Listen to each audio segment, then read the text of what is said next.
Hello everyone, चलिए आज औसत पारपल चैनल में आप सबको वेलकम है। चलिए आज 10 क्लास का साइंस के बारे में बात करेंगे। जो वीकली टेस्ट हुआ है आपका हाल ही में, उसका आंसर शीट के बारे में बात करेंगे। ये क्लास 10th का साइंस का वीकली टेस्ट का आंसर शीट है, जो आपका second time weekly test number 2 का है। ठीक है, चलिए सबसे पहले इसको क्वेश्चन को पढ़ लेते हैं और क्वेश्चन नंबर 1 से लेकर 16 तक इसमें आंसर शीट आप सबको बता दिया जाएगा। सबसे पहला क्वेश्चन क्या है, देखिए। मानव नेत्र जिस भाग पर किसी वस्तु का प्रतिबिंब बनाता है वह क्या है। मतलब मानव नेत्र का जिस भाग पर किसी वस्तु का प्रतिबिंब बनता है उसे रेटिना या फिर दृष्टिपोटल कहा जाता है। तो इसका करेक्ट आंसर क्या हो जाएगा, डी नंबर। इसका करेक्ट आंसर क्या हो जाएगा, डी नंबर। ठीक है, सेकंड नंबर वाला क्वेश्चन क्या है, देखिए। अभिनेत्र लेंस की फोकस दूरी में परिवर्तित किया जा सकता है। अभिनेत्र लेंस का जो फोकस दूरी होता है उसमें हम परिवर्तन कर सकते हैं, तो किसके द्वारा, पच्छाभी पेशियों के द्वारा, यानी पच्छाभी द्वारा। तो इसलिए इसका क्वेश्चन नंबर 2 का जो आंसर होगा वो करेक्ट आंसर हो जाएगा आपका सी नंबर 2। क्या हो जाएगा, पच्छाभी पेशी। ठीक है, इसीलिए इसका करेक्ट आंसर हो जाएगा सी नंबर 2। क्वेश्चन नंबर 3 के बारे में देखेंगे। तो द्विफोकसीय लेंस द्वारा किस दृष्टि दोष को दूर किया जा सकता है। तो द्विफोकसीय लेंस का मतलब होता है जिसमें अवतल लेंस और उत्तल लेंस दोनों रहता है। ठीक है, और इस प्रकार के दोष को उस व्यक्ति को ये वाला लेंस दिया जाता है जिसका जरा दृष्टि दोष होता है, यानी वो निकट रखी वस्तु और दूर रखी वस्तु दोनों वस्तु को नहीं देख पाता है। तो ऐसा इंसान को द्विफोकसीय लेंस यानी बाइफोकल लेंस दिया जाता है। तो इसका जो ये कौन सा दोष होता है, तो ये जरा दृष्टि दोष होता है। तो इसलिए इसका करेक्ट आंसर हो जाएगा बी नंबर 2।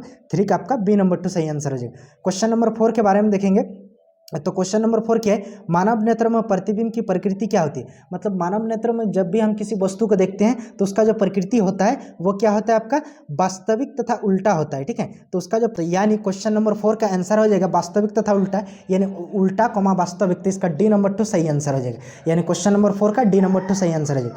यानी क्वेश्चन नंबर 5 देखिए, तारों का टिमटिमाना प्रकाश के किस घटना को दर्शाता है। तो तारा टिमटिमाना वायुमंडल अपवर्तन के कारण होता है, तो इसीलिए ये जो होगा प्रकाश के अपवर्तन के कारण होता है। ठीक है, इसलिए इसका करेक्ट आंसर हो जाएगा बी नंबर 2। क्वेश्चन नंबर 5 का कौन सा करेक्ट आंसर हो जाएगा, बी नंबर 2, प्रकाश के अपवर्तन के कारण। ठीक है, क्वेश्चन नंबर 6, वायुमंडल अपवर्तन के कारण प्रकाश किरण हर क्षण मुड़ती है। तो वायुमंडलीय अपवर्तन के कारण मतलब जब भी कोई प्रकाश की किरण विरल माध्यम से सघन माध्यम में आती है तो वो अभिलंब की ओर झुक जाती है, और वो सघन माध्यम से विरल माध्यम में जाती है तो अभिलंब से दूर हट जाती है। तो जब भी कोई प्रकाश की किरण वायुमंडल से प्रकाश की किरण जब वायुमंडल से आती है, ठीक है, तो आने के पश्चात वो अभिलंब से दूर हट जाती है। तो इसलिए इसका करेक्ट आंसर हो जाएगा 6 का आपका बी नंबर 2 सही आंसर हो जाएगा।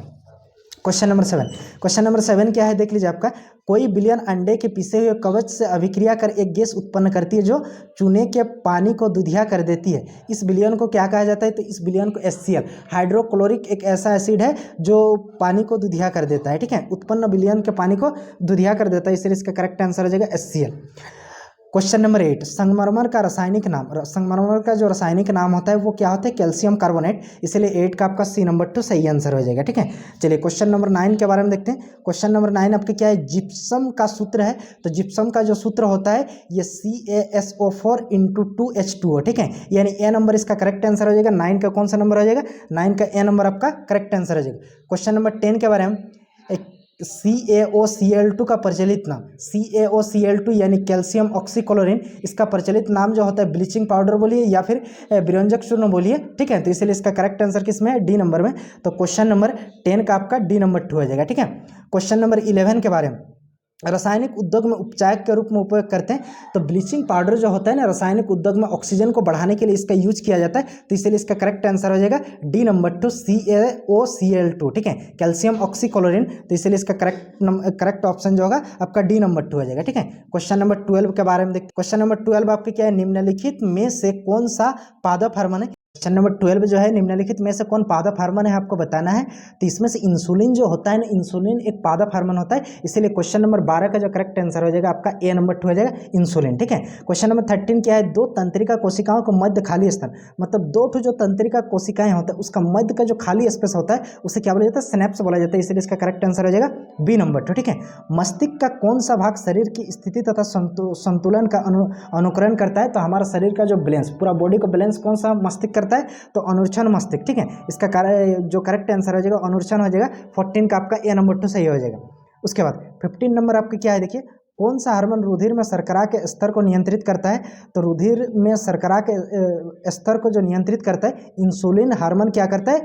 रुधिर में शर्करा को नियंत्रित करती है। तो इसलिए 15 का जो करेक्ट आंसर हो जाएगा, 15 का आपका करेक्ट आंसर हो जाएगा सी नंबर 2। ठीक है। क्वेश्चन नंबर 16, थायरॉक्सिन के सर्वन में कौन सा तत्व आवश्यक है? देखो थायरॉक्सिन के सर्वन के लिए आपका जो आयोडीन तत्व सबसे ज़्यादा इंपॉर्टेंट है, इसलिए इसका करेक्ट आंसर हो जाएगा 16 का जो करेक्ट आंसर हो जाएगा वो आपका ए नंबर 2 हो जाएगा। 16 का करेक्ट आंसर क्या हो जाएगा? ए नंबर। इस प्रकार से आपका 10 क्लास का पूरा आंसर शीट जान के आपको कैसा लगा कमेंट सेक्शन में कमेंट करके बताइए।